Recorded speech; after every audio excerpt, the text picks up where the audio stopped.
Place à présent à l'invité de ce 13h. Il s'agit du directeur pays de IRC, Mahamadou Abdoulaye Diaw.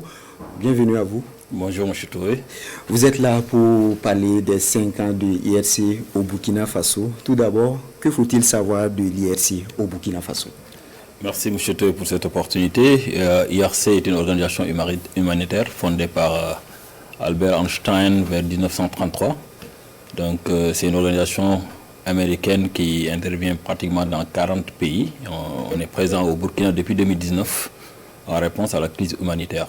Donc nos interventions ont débuté à Djibo avec des interventions sur tout ce qui est eau, hygiène, assainissement.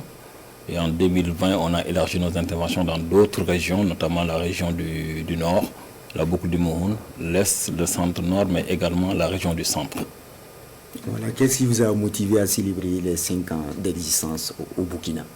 Oui, 5 ans semblent être vraiment courts, mais on a réalisé énormément de choses avec l'appui des autorités, mais également surtout de la population, parce que notre mécanisme de programmation met quand même les clients, c'est-à-dire les bénéficiaires au centre de nos actions. Nous avons, le moment n'est pas à des festivités, on le sait bien, on voit la situation du pays, mais c'est juste une pause pour réfléchir sur les défis et les perspectives, ensemble avec nos partenaires, parce qu'on si on a pu réaliser des choses, c'est parce qu'on a à côté de nous un gouvernement qui nous soutient, des autorités décentralisées, déconcentrées, mais également des partenaires locaux, les acteurs locaux qui nous accompagnent dans ce combat-là pour arriver à quand même permettre à ces populations de se relever de cette situation humanitaire, mais également prendre en main leur destin. Et qu'est-ce qu'on peut retenir de ces réalisations-là? On a eu quand même à intervenir dans beaucoup de domaines, notamment dans le domaine de la santé. Et quand on parle de santé à ARC, ça inclut quand même la nutrition, mais également santé, soins de santé primaire, santé environnementale, santé mentale. Et nous avons réalisé énormément de choses à travers dans toutes ces zones-là.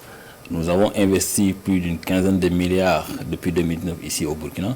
Nous avons atteint à travers nos activités en santé, mais également en protection, en bien-être économique, mais également en gouvernance, plus de 2 millions de personnes si on cumule les bénéficiaires atteints de 2019 à 2024. Et c'est grâce aux apports de nos staff qui sont des Burkinabés, parce que pratiquement on a 95% ou 98% de Burkinabés des nationaux qui sont dans des zones extrêmement compliquées. C'est grâce également à ces partenaires qui sont dans des zones extrêmement lointaines, extrêmement difficiles d'accès, que ce soit à Djibo, Arbinda, que ce soit à Titao, que ce soit à Windigi. Les partenaires, les acteurs locaux, notamment les structures déconcentrées de l'État à travers les directions régionales comme les directions provinciales nous ont permis quand même d'atteindre tous ces résultats-là. Et ça, nous remercions les autorités pour tout le soutien. Alors, parlons à présent de la célébration. Quelles sont les grandes articulations? Oui, la célébration s'articule sur 2 jours. 2 jours où on va réfléchir ensemble avec nos partenaires. Nos partenaires, quand je parle des acteurs locaux, dans chaque région, on a des partenaires. Réfléchir sur les défis de l'humanitaire, les défis au Burkina et les perspectives. Réfléchir sur comment on pourrait renforcer le climat de confiance et de transparence entre les acteurs humanitaires et les autorités. Donc, c'est IRC qui organise, mais je pense qu'il y a énormément d'acteurs, notamment notre ministère de tutelle qui sera présent, mais également le ministère de la Santé. Nous allons le connaître, le SPONG et le FONGI qui regroupent toutes les organisations internationales et locales. Donc, tous ces acteurs-là vont réfléchir sur les défis de l'humanitaire, mais également les perspectives. Et dans l'après-midi, il y aura des activités sportives, une exposition également sur nos réalisations. Le vendredi, on va faire une cross au niveau du parc Bagrebogo, où on va faire quand même joindre l'utile à l'agréable et les premiers seront primés. Permettez-moi également de préciser que nous profitons également de cet événement pour montrer notre gratitude envers nos partenaires étatiques, mais également les acteurs de la société civile qui nous ont appuyés jusqu'ici. Donc on va décerner quand même des certificats de reconnaissance à tous ces acteurs, que ce soit à Djibo, au nord, à Ouaïguia, mais également à l'est, Fada. Alors, vous avez parlé de perspective. À quoi s'attendre de l'IRC après cette célébration? Oui, quelles que soient les difficultés du moment, nous allons continuer à rester aux côtés de la population burkinabé qui en a besoin. C'est notre mandat. Le mandat de IRC, c'est d'aider les personnes dont les vies sont ébranlées par les conflits et les catastrophes à se relever, prendre en main leur destin. Donc survivre, prendre en main leur destin. Et ça, nous allons le faire, quelles que soient les difficultés du moment.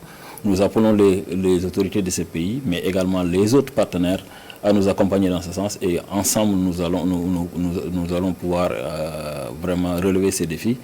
Donc nous allons assurer la continuité de l'assistance humanitaire. C'est ça, mais également renforcer la résilience, c'est-à-dire vraiment faire de sorte que les populations puissent être en mesure de prendre en main leur destin à travers des activités, au-delà des activités d'urgence, mais également des activités de relèvement et de développement. Donc ça fait partie de nos perspectives. Et je ne terminerai pas sans également faire un clin d'œil à nos bailleurs et partenaires qu'il ne faut pas qu'ils lâchent le Burkina. Le Burkina ne mérite pas ça. Il y a énormément de choses à faire et l'impératif humanitaire doit primer surtout.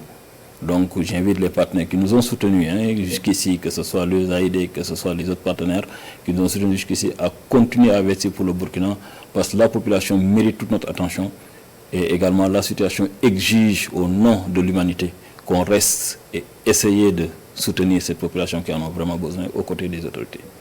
Merci à vous pour ces précisions. Restez avec nous pour la suite de cette édition.